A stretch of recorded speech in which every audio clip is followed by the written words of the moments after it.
오늘 은혜 받으실 하나님 말씀은 요한복음 20장 19절에서 23절 말씀입니다.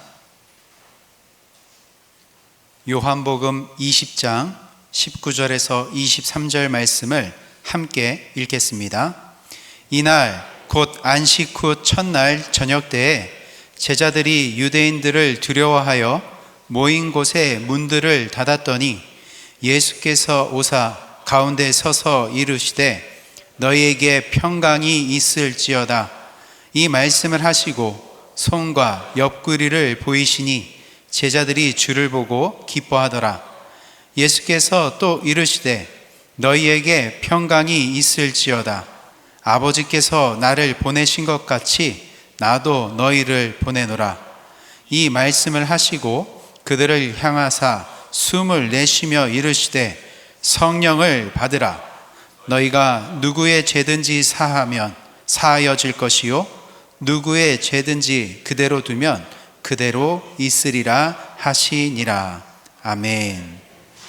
할렐루야. 하나님 앞에 찬양과 영광을 돌려드립니다. 늘 부담되는 게 이제 예배 오면 이렇게 꽃을 꽂아 주실 때 처음부터 부담감을 많이 받습니다. 자격이 없는 사람인데, 그리고 하나님께서 정말 그런 사람도 사용하신다는 것을 여러분들한테 말씀을 나누고자 세워주신 줄 믿습니다.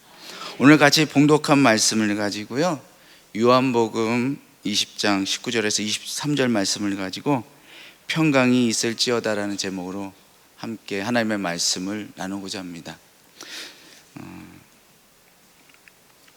오늘 우리 옆에 분들하고 한번 인사를 하겠는데요, 사랑하고 축복합니다. 한번 인사를 나누겠습니다. 사랑하고 축복합니다. 우리가 잘 알고 있는 오늘의 본문의 말씀은 예수님께서 잡히시고 급히 아침 새벽부터 재판을 받으시고 모진 고난과 수모를 당하시고 그리고 십자가에 달리신 그 사건이 하루 만에 이루어진 것을 우리는 잘 알고 있습니다. 저희가 성경을 잘 안 읽으면은요, 예수님께서 잡히시고 그 다음에 채찍맞고 그리고 재판장에 서고 그리고 십자가에 달리신 게 긴 시간으로 된 것 같이 우리가 착각을 하는데, 말씀을 읽다 보면 그것이 하루 안에 급박하게 이루어진 일인 줄 압니다. 오직 고난을 받으셨고 십자가에 9시에 달리셨습니다. 그리고 오후 3시쯤에 숨을 거두시고 오후 3시가 돼서 예수님의 시신을 아리마대 요새가 미리 예비했던 그 무덤 가운데 장례를 치릅니다. 불과 3시간 남짓하지 않게 이렇게 급하게 이 일이 이루어진 이유는 그 다음날 안식일이 시작되기 때문입니다. 안식일이 지나면 그 다음에 장례를 할 수가 없으니까 급하게 장례를 치르고, 그리고 안식일 지나고 나서 다음날 여인들이 예수님 무덤에 찾아갔을 때 예수님이 그 시신을 발견할 수 없었습니다. 대신 주의 사자가 나타나서 여인들에게 예수님이 부활하셨음을 말씀해 주셨습니다. 그리고 제자들에게 먼저 갈릴리로 가서 제자들을 기다리겠다고 그 말씀을 전해달라고 얘기를 했는데, 오늘 본문의 말씀 19절에 보니까 제자들이 상반절에 보니까 유대인들을 두려워하여 모인 곳에 문을 닫았더니 라고 나와 있습니다. 왜 주의 예수님께서 이렇게 말씀하셨는데도 왜 제자들은 주님께서 갈릴리 바닷가에서 기다린다고 말씀을 하셨는데 예수님의 제자들은 왜 아직까지도 예루살렘에 있고 그것도 문을 잠그고 있을까요? 그들은 예수님의 부활하심을 믿지 않았기 때문입니다. 예수님께서 다시 살아나시겠다라고 선포하신 말씀에 대하여서 그들은 그 예수님의 말씀하신 걸 그들의 마음 가운데 새겨두지 않았다는 겁니다. 그렇기 때문에 그 연예인들이 전해준 말에도 그들은 여전히 두려워하여서 문을 꼭꼭 잠그고 있는 것입니다. 여러분, 믿음의 반대가 불신이 아니라 믿음의 반대는 두려움이고 염려입니다. 예수님을 믿었던 그 제자들이 그 두려움 가운데 쌓여 있으니까 그들은 밖으로 나갈 수가 없었습니다. 두려움 가운데, 불안 가운데 놓여져 있으니까 그들은 부활하신 예수님의 소식을 듣고도 담대하게 나가서, 여러분, 예수님이 부활하셨습니다. 그분은 하나님의 아들이시기 때문에 우리의 죄를 위하여서 친히 십자가에 달리셨고 그분이 부활하셨습니다라고 그들은 담대하게 선포할 수가 없었습니다.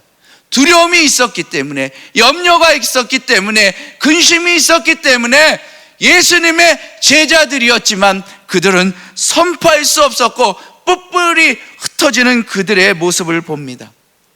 마가복음 14장에 한 청년은 그 뱃옷을 입고 있다가 군인들이 그들을 잡자 그 옷을, 뱃옷을 갖다가 집어던지고 그냥 아무것도 거치지 않는 몸으로 뛰어가는데도, 그 수치를 당하는데도 도망가는 모습이 있습니다. 그뿐만 아닙니다. 예수님의 베드로, 수제자인 베드로는 어땠습니까? 뜰에서, 대제사장의 뜰에서 자기는 예수님을 모른다라고 3번씩이나 예수님을 부인했던 사람, 그것이 베드로의 모습입니다. 아니, 그 베드로의 모습이 어쩌면 오늘 저와 여러분들이 살고 있는 우리들의 삶의 모습일 때도 있습니다. 예수님은 빛이십니다. 예수님은 생명이십니다. 예수님은 진리이십니다. 그 생명되는 반대가 무엇이면 어둠입니다. 생명의 반대는 사망입니다. 진리의 반대는 거짓입니다. 예수님만이 우리의 유일한 구원이시고 우리의 소망이신 줄 믿습니다. 그런데 그 예수 그리스도를 온전히 믿지 못할 때 그 두려움 가운데 쌓이게 된다는 겁니다. 저희가 2011년도에 저희 아내가 2009년도에 직장암 4기 판정받고 항암 치료하고 수술하고 그 모든 과정을 마치고요, 2011년 1월 달에 다시 선교지로 들어갔습니다. 선교지에 저 혼자 먼저 들어가서 집을 구하고 일주일 후에 저희 가족들이, 아내와 저희 2 아들이 같이 들어왔어요. 공항에 도착해서 하루 자고 그 다음날 밖에 나가니까 밖에 길거리가 사람이 하나도 없는 거예요. 그래서 무슨 일이 있나 하고 뉴스를 보니까 시민혁명이 일어났는데 따으리라는 광장에 그 군중이 10만 명 이상, 30만 명까지 모였다는 거예요. 그리고 나서 그 이후부터는 저희 집 주변, 그러니까 온 카이로 시내에 장갑차와 탱크들이 다 올라와서 그 뒤를 둘러쌉니다. 집 주변, 다음날 가서 보니까 탱크들이, 그렇게 많은 탱크와 장갑차를 저는 처음 봤습니다. 거의 만 15m 간격으로 탱크와 장갑차가 쫙 들어가 있었는데 전 이집트 내에 있는 모든 장갑차와 탱크들이 다 카이로로 집결했어요. 시민들은 매일매일 데모를 합니다. 또 그래서 1년 동안 그 긴 순간들이 있었습니다. 사람들은, 저희는 창문이 이렇게 이중창으로 한국은 돼 있잖아요. 저희는 그냥 유리문이 아주 얇고 그 밖에 나무로 이렇게 짠 문이 따로 있어요. 모래바람이 많이 들어오기 때문에 그 나무 문을 닫으면 집에 빛 하나 안 들어옵니다. 모든 사람들이 그 나무 문을, 창문을 다 잠궜기 때문에 다 잠그고 아무도 안 나오는 거예요. 일주일이 돼서 먹을 거가 다 떨어져서 장을 보러 가는데 시장의 모든 문들이 닫혔어요. 거리마다 사람들이 마을을 지키겠다고 몽둥이 들고 서 있습니다. 일주일이 되고 한 달이 돼도 그 데모로 인하여서 많은 사람들이 죽고 그리고 어려움을 당하는 소식들을 듭니다. 한국에서 한 달 정도 지나니까 한국 분들은 이제 전세기로 한국으로 다 피신을 한다고 전 세계 2대를 띄우겠다고 해서 대사관에서 그 명단을 추스립니다. 전화가 왔어요. 일주일 후에 비행기가 출발하는데 가겠는지 안 가겠는지 3일 후에 답을 달라는 거예요. 다시 왔는데 하나님 어떻게 해야 됩니까? 처음에는 저도 너무도 두려웠습니다. 그 나무 문을 다 닫고 나서 일주일 동안 숨죽이고 있는데 아무 생각이 없는 거예요. 하나님, 저희가 다시 주님 그 어려운 그 치료의 과정을 통과하고 다시 이집트 땅에 왔는데 하나님, 제가 있어야 될 자리가 아닌가요? 제가 주님께서 가라고 하라는 그 말씀, 그리고 저희 아내를 치료하신 그 하나님만을 믿고 다시 이 자리에 왔는데 하나님, 다시 돌아가야 됩니까? 라고 하는 마음이 저의 마음을 누르기 시작하는 거예요. 아무리 선교사라 할지라도 그 두려움의 마음이 나의 마음을 눌러버리면 선교사도 좌절합니다. 아무리 담대한 믿음으로 내가 죽으리다라고 하는 그 고백으로 선교지에 나갔을지라도 염려와 걱정과 근심이 나의 마음을 눌러버리니까 나는 두려워하는 자요, 나는 그곳에서 좌절할 수밖에 없는 연약한 한 사람이었다는 것입니다. 그때 저는 하나님, 무릎 꿇을 밖에 없고 하나님 앞에 저희 가족이 넷이 기도하기 시작했어요. 하나님, 다시 돌아갈 수 없습니다.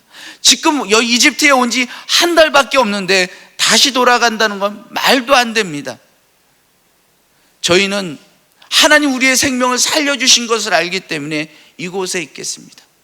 그리고 기도하면서 준비하고 있는데 선교국에서 전화가 왔어요. 선교사님, 상황이 어떻습니까? 그래서 전체적인 상황을 말씀드리고 저희는 그냥 이 자리에 있겠습니다. 그리고 그 가정들을 다른 분들은 나가는데 저희 가족과 그 몇 분의 선교사님만 카이로를 지키기 시작했습니다. 그리고 나서 3개월 정도 돼서 상황이 좀 나아지니까 다른 선교사님들도 다시 비행기 타고 들어오는데요, 문제는 선교지에 있었던 현지인들이 그 모습을 다 보고 있는 거예요. 길거리에 다 통행 금지가 돼서 저도 3개월 후에 다시 저희 사역지로 들어갔는데 그동안 어디 있었냐고 물어보는 사람이 한 사람도 없어요. 왜요? 제가 카이로를 지키고 있었던 것을 아니까 우리 같이 있었던 사람, 우리 교제하는 공동체 사람들이 저의 손을 잡아주고 같이 있어줘서 고맙다고. 두려움 가운데 놓여 있을 때 그들과 함께 할 수 없었습니다. 두려움 가운데 놓여져 있을 때 그들에게 다가갈 수 없었습니다. 그러나 두려움을 이겼을 때 그들에게 다가갈 수 있는 것처럼 오늘 저와 여러분들 가운데 두려움 가운데, 낙심 가운데, 좌절 가운데, 염려 가운데 놓여져 있는 분들이 있습니까?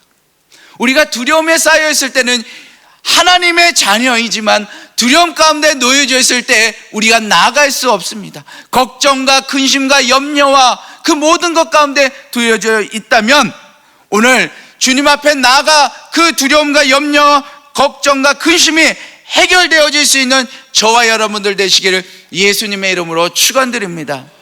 그런데 오늘 본문의 말씀에 보니까 이 두려움과 낙심 가운데 놓여져 있는 제자들에게 있어서 해결해 주시는 분이 있는데 바로 예수 그리스도시라는 겁니다.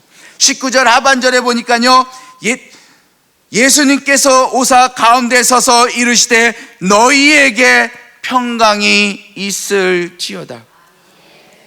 우리는 두려움과 염려와 걱정과 근심과 쌓여 있을 때 내가 무엇인가 해볼까라고 하는 생각 가운데 빠져 있습니다. 우리는 내가 할 수 있다라고 하는 그런 거짓된 그런 모습들을 우리가 가지고 있어요.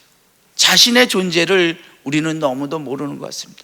우리는 너무도 연약한 존재인, 부족한 자들입니다. 그런데 그 문제를 해결해 주시는 예수 그리스도 앞에 놓여져 있을 때만이 주님께서 그 문제를 해결해 주실 줄 믿습니다. 저희 모임 공동체 안에 조지라는 아저씨가 있어요. 이 아저씨는 늘 기침을 합니다. 기침을 하고 키는 190 정도가 돼요. 190이 조금 안 되는데 187, 이제 반올림해서 190 되는데요. 제가 이렇게 쳐다봐야 돼요. 그런데 이 조지라는 아저씨는 저보다 2살이 어려요. 근데 생긴 거는 저보다 한 15살은 늙어 보여요. 그런데 늘 콜록콜록 하는데, 그러면서 자기 뇌가 이상하다, 그 자꾸 얘기를 하는 거예요. 그게 처음에는 기도를 해주는데 저보다 키가 크니까 어떻게 하겠어요?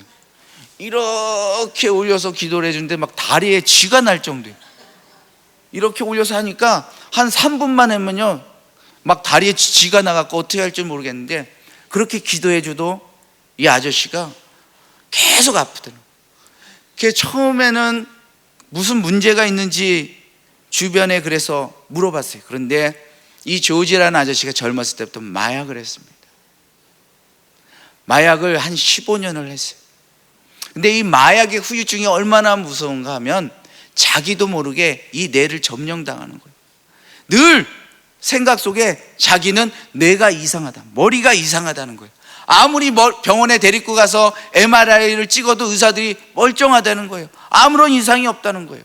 그런데 늘 저에게 와서 목사님 머리가 아파요, 머리가 아파요. 기침이 계속 멈추지 않는 거예요. 그때 기도해 주면서 이 조지라는 아저씨에게 예수님이 치료하신다, 우리가 사람을 찾아 아무리 MRI를 찍어도 이집트에서 좋다라고 하는 병원 찾아가 봐도 이 문제를 해결할 수 있는 사람은 아무도 없다. 주님 앞에 나와야 되고 주님 앞에 기도해야 된다. 나도 당신을 위해서 중보하고 기도하지만 당신이 직접 주님 앞에 서지 않고 믿음으로 기도하지 않고서는 이 문제를 해결할 수 없다라고 계속적으로 신방가면서 이야기를 나눠주고 복음을 전했습니다. 하루 이틀 한 1년, 2년 정도 지나고 나니까 자기 믿음 가운데 이 조지라는 분 안에 주님을 바라보는 믿음이 생기기 시작하는데요, 갈 때마다 기도해 달라고 머리를 이렇게 내밉니다. 그래 그전에는 이렇게 뻣뻣이 믿음이 없으니까 믿음 없는 분들이 기도받을 때 어떡하냐면 뻣뻣해요. 그래서 제가 이렇게 해서 기도하다가 이분이 점점 저의 키에 맞춰서 이렇게 점점 숙여주는데 얼마나 감사한지 모르겠어요. 그러면서 같이 품고 기도하는데 조금씩 나아지는 것들을 봅니다. 아직까지도 가끔씩 머리에 두통이 있다라고 호소를 하고 가끔씩 그런 얘기를 하지만 그때마다 격려하고 주님 앞에 서라, 예수님 앞에 서라, 예수님만이 이 문제를 해결해 주시는 분이라고 선포할 때마다 그의 모습들이 변화되어지는 것을 봅니다. 오늘 저와 여러분들 가운데 두려움과 낙심 가운데 놓여져 있습니까? 주님께서 여러분들 찾아와 주실 줄 믿습니다. 왜 주님께서 그들의 제자들에게 찾아왔습니까? 그들은 두려움 가운데 놓여서 나갈 수 없었기 때문에, 그들은 두려움으로 인하여 문을 잠가서 밖으로 나갈 수 없기 때문에 주님께서 직접 찾아오신 줄 믿습니다. 오늘 저와 여러분들의 가운데 문제 가운데 좌절하고 낙심하고 두려움 가운데 있는 분들에게 주님께서 제자들에게 찾아오셨던 것처럼 저와 여러분들에게도 동일하게 찾아와 주시는 예수 그리스도인 줄 믿습니다. 그 예수 그리스도의 찾아오심을 우리가 찬양할 수 있는 저와 여러분들 되시기를 예수님의 이름으로 축원드립니다. 두 번째로 주님께서 그들에게 제자들에게 나타오셔서 말씀하시기를 평강이 있을지어다 라고 말씀하십니다. 이 평강이라는 이 말의 단어는 헬라어로 에이레네라는 뜻입니다.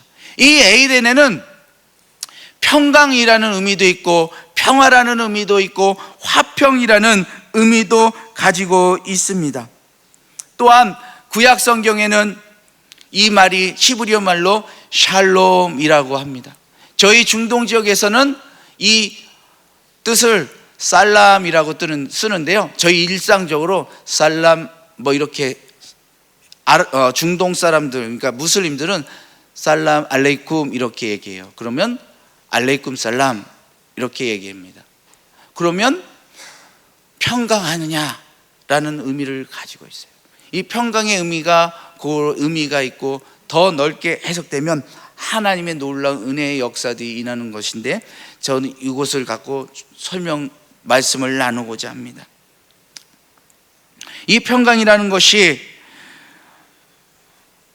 예수님께서 그 제자들에게 갑자기 나타나셔서 부활하신 예수님의 모습을 보이면서 두려움 가운데 있는 제자들에게 처음에 평강이 있을지어다라고 말씀한 작은 의미의 모습을 보면 그냥 일반적인 우리 인사로 생각할 수가 있어요. 그리고 또한 주님께서 이 평강의 의미를 나타내시면서 하나님의 능력이 임할 것을 함께 선포하시는 것을 우리가 봅니다. 여러분들, 이 평강이라는 것은 하나님의 능력의 역사가 임할 때만 우리의 삶 가운데 일어나는 줄 믿습니다. 두려움 가운데, 놀라움 가운데 있는 자들에게 하나님의 역사하셔서 하나님의 능력이, 하나님의 성령의 역사들이 일어나는 것이 증거돼야 되지만, 그것이 우리에게 진정한 평강의 말씀이 되는 줄 믿습니다. 제가 작년에 선교대회 마치고 한 10월 달쯤에 차를 몰고 가다가 저의 실수로 급한 마음으로 신방을 가다가 그대로 지나가는 사거리에서 택시를 그대로 받아버렸어요, 제가. 근데 택시 문이, 그 옆 문이 완전 찌그러들어갖고 택시 운전수가 나왔어요. 근데 제가 신방 가려고 했던 데가 저희 집에서 한 3, 4분 정도 떨어진 거리인데, 저 당황하니까 어떻게 할 줄 모르겠는 거예요. 그래서 차에 나와서 머뭇머뭇거리고 있는데 저희 같이 살고 있는 동네 사람들이 그것을 보고 막 온 거예요. 그러면서 괜찮냐고 그렇게 물어보면서 저를 위로해 주는 거예요. 안도하게 하고, 그리고 택시 운전사가 저에게 말도 안 되는 금액을 요구를 하는 거예요. 택시 문을 갈아야 되는데 보니까 범퍼도 떨어졌어요, 택시 운전사. 그러니까 이 원래 택시 범퍼가 안 좋았는데 저하고 부닥쳐서 범퍼가 떨어졌다는 거예요. 범퍼 수리비, 그리고 제가 뒷문만 박았는데 앞문도 찌그러져 있으니까 앞문 수리비까지, 양문 수리, 앞문, 뒷문, 범퍼 수리비까지 달라는 거예요. 제가 너무 당황하고 있는데 저희 동네 사람들이 나타나서 뭐라 그러냐면 그것을 해결해 주는 거예요. 평강, 저희한테 괜찮다고, 괜찮아 그러면서 와서 그 문제를 해결해 줍니다. 그리고서는 그 택시 운전사를 자기들이 막 뭐라 그러는 거예요. 이 사람이 너 참 실수했지만 네 뒷문만 부닥쳤는데 뭘 앞문까지 고쳐달라고 그러냐, 범퍼까지 고쳐달라고 그러냐, 그러면서 자기네들이 와서 그 수리비를 거래를 하는 거예요. 처음에는 한국 돈으로 한 70만 원 정도 택시 운전사가 요구를 했는데 그 돈을 제가 가만히 있는데도 이 친구들이 와서 그 돈을 깎아서 결론적으로 70만 원을 20만 원으로 깎아갖고 수리비를 그 자리에 줬습니다. 할렐루야. 하나님께 영광 돌립니다. 그 딱 경험하면서 이것이구나. 함께 같이 나눈다는 것, 그리고 같이 그들에게 복음을 전하는 모습들로 선다는 것, 그리고 그들에게 위로를 받는다는 것이 이런 거구나. 저희가 살고 있는 집에서 저희는 저희 동네 진짜 그 청소하는 사람들, 쓰레기 치우는 사람들, 세차하는 사람들에게서 정말 동일한 저희 집 건물 주인한테 하는 마음으로 그들에게도 동일하게 합니다. 건물 주인이 집에서 나가라 그러면 쉽게 쫓겨나잖아요. 그래서 건물 주인한테 보통 잘 하시죠. 집이 없으신 분들은. 가게 하시는 분들이 보통 그 건물주한테 잘하잖아요. 그래서 요즘 건물주는 뭐 간물주라고도 하는데, 저는 저희 집 주인한테 하듯이 똑같이 저희 동네에 정말 그 허드렛 일 하는 사람들에게도 같이 하는데, 그런 마음이 전해진 것 같아요. 그러니까 그들이 그런 어려운 가운데 와서 저에게 괜찮아 괜찮아 위로해 주는 말을, 오늘 주님께서도 그 제자들에게 오셔서 괜찮아 괜찮아, 너희가 한번 실수했어도, 내가 나를 한번 부인했어도, 가야바 뜰에서 베드로야, 너가 나를 3번씩 부인했어도 괜찮아.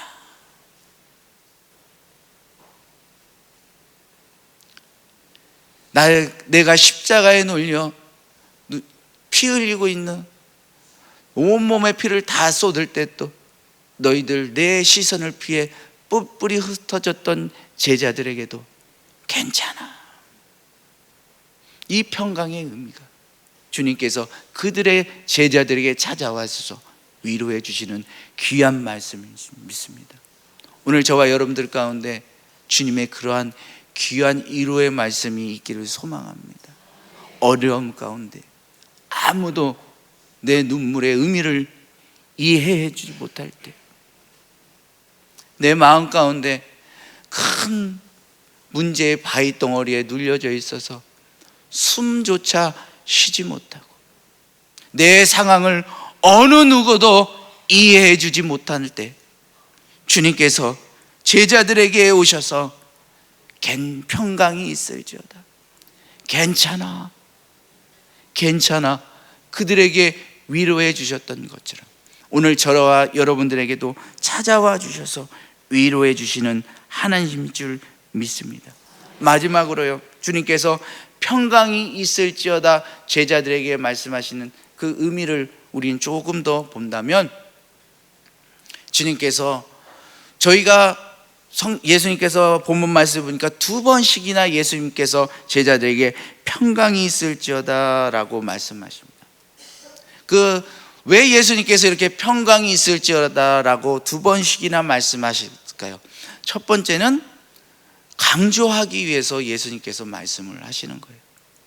자녀들을 키워보신 분들은 아실 텐데, 보통 아침에 일어나서 옷 입고 나갈 때 보통 부모님들이 얘야 길 조심해라 그래요. 그리고 신발 신을 때 또 얘야 길 조심해라 그러고, 문 열을 때 또 길 조심해라 라고 얘기를 하면 자녀들의 보통 반응이 뭐예요? 알았다고 해. 그러고 나가죠. 보통 귀찮다 이거예요. 똑같은 소리 하지 말라는 거예요. 제발 한 번만 말씀해 주세요. 저도 알아들어요. 그런데 주님께서 왜 이렇게 강조를 하실까요? 중요하기 때문에 강조하는 거 아닙니까? 부모님들이 자녀들을 키울 때 왜 계속 같은 말을 하십니까? 잔소리하고 싶어서요? 애들을 자꾸 괴롭히고 싶어서요? 그런 부모는 아무도 없습니다.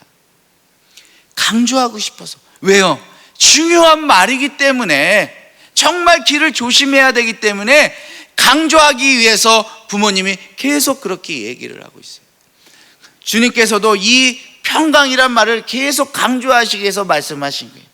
그리고 또 의미를 조금 더 확대하자면, 오늘 주님께서는 그들에게 평강이 있을지어다 그러면서 뭐라고 말씀하셔요?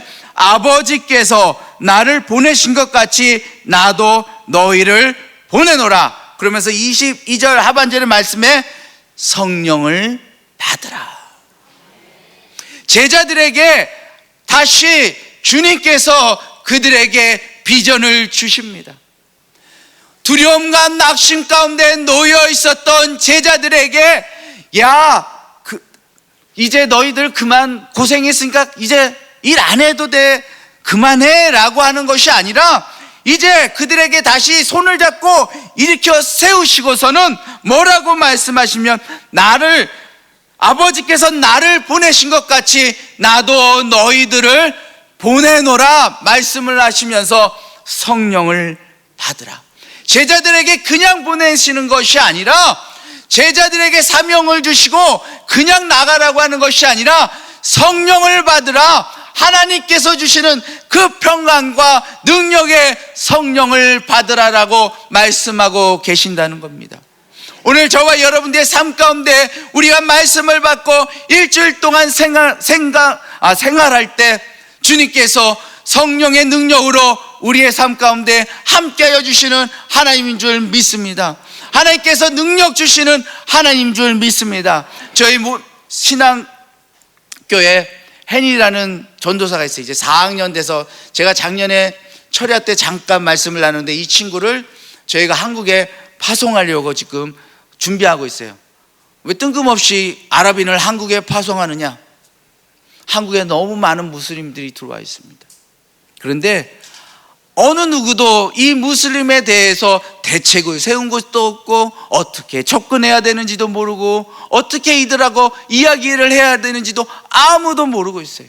그래서 이 친구에게 저희가 3년 후에 이 친구와 같이 한국에 파송해서 이 친구를 아랍인을 위한 디아스포라 교회 사역자로 세우려고 준비 중에 있습니다. 한국어를 지금 제가 가르치고 있는데 이 친구가 한국어를 좀 배우다 보니까 갑자기 두려움이 생긴 거예요. 아침에 가서 일을 하고 그리고 저녁 일 끝나는 날 저희가 일주일에 2번 한글을 가르칩니다. 그리고 이 친구가 금요일 날 저희 신학교에서 수업을 듣고, 요즘은 저희는 4학년 때 목회 실습의 과정이 있는데 현지 교회, 작은 교회에 가서 찬양 인도하고 말씀 전하는 거 훈련을 시키고 있는데 이 친구가 바쁘니까 자기가 한글 공부를 할 수 있는 시간이 점점 줄어드니까 마음 가운데 염려가 생긴 거예요. 내가 가서 할 수 있을까? 걱정이 되는 거예요. 그리고 한글을 배우다 보니까 여러분, 한글이 참 어려운 말 중에 하나입니다. 그러니까 이 친구가 어떻게 돼요? 점점 포기하려고 하는 마음이 생기는 거예요. 그리고 전화를 했는데 한 주는 제가 전화를 했는데 전화를 받지도 않는 거예요. 탁 끊어버리는 거예요. 그리고 그 주에는 신학교에 수업을 들으러 나타나지도 않은 거예요. 제 속으로 얘 봐라. 그리고 다시 전화를 했는데 계속 전화를 하니까 어쩔 수 없이 전화를 받더만. 그리고 한번 만났어요. 근데 이 친구가 얼굴이 또 일주일 동안 얼마나 많은 고민을 했는지 얼굴이 쏙 빠져서 나타나서, 목사님, 제가 한국에 못 갈 것 같아요. 그런 거예요. 왜 그랬더니만 두렵다는 거예요. 한국어를 배우는 것 과정들 통해서 염려가 생기기 때문에, 그리고 갈 수 없을 것 같다라고 하는 말을 합니다. 그래서 그 자리에서 길거리에서 이 친구와 손을 잡고 기도했어요. 한국말이 쉽지 않다. 나도 이집트에 와서 아랍어 배우면서 갖은 고생을 했다. 다른 나라 말을 배우는 게 얼마나 어려운지 모른다. 그런데 이 순간을 통과하면 주님께서 너를 사용하실 것이다. 그리고 하나님께서 제자들을 보내실 때 그대로 그냥 보내지 않았다. 그들에게 감당할 만한 능력을 주셨고 그들에게 성령을 주셔서 그들이 담대하게 나가 예수 그리스도의 복음을 증거할 수 있도록 하나님께서 사용하셨다. 그러므로 지금 내가 한국어를 배우는 것이 어렵고 힘들고 한국으로 가는 것이 두렵다 할지라도 하나님께서 너에게 힘 주시고 능력 주시고 성령을 부어주셔서 감당할 수 있을 거라고 재차 강조하며 기도합니다. 이 친구가 이제 다시 그 과정을 통과하고 한국어를 배우고 있습니다. 저희가 목표가 3년 후에 이 친구를 꼭 한국에 파송해서 아랍인을 위한 디아스포라 교회를 개척하려고 합니다. 저는 계속적으로 이집트에 남아서 그 친구를, 이 헨리 전도사를 중보하고 기도할 것이고 또 우리 공동체 안에 이 친구를 후원하려고 기도하고 있습니다. 여러분들 생각나실 때마다 이 전도사님이 한국에 파송돼서 한국 아랍인들을 위한 디아스포라 교회를 개척할 수 있도록 여러분들 생각나실 때마다 기도해 주시면 감사하겠습니다. 말씀을 마치려고 합니다. 저와 여러분들 두려움 가운데 있습니까? 좌절 가운데 놓여져서 여러분들의 문의 마음을 잠궈 버렸습니까? 예배 자리에 나오는 것에 대하여 문을 잠가 버렸습니까? 두려움 때문에 하나님의 말씀 보는 것에 대하여 문을 잠가 버렸습니까? 낙심 가운데 있어서 하나님을 찬양하는 그 문을 잠가 버리셨습니까? 오늘 그분 가운데 예수님께서 찾아와 주셔서 만나 주시기를 원하신 줄 믿습니다. 그리고 그 문제 해결해 주시는 분이 여러분들 찾아와 주셔서 그 문제를 해결해 주실 줄 믿습니다. 그 해결해 주시는 그 예수 그리스도를 만나기를 예수님의 이름으로 축원합니다.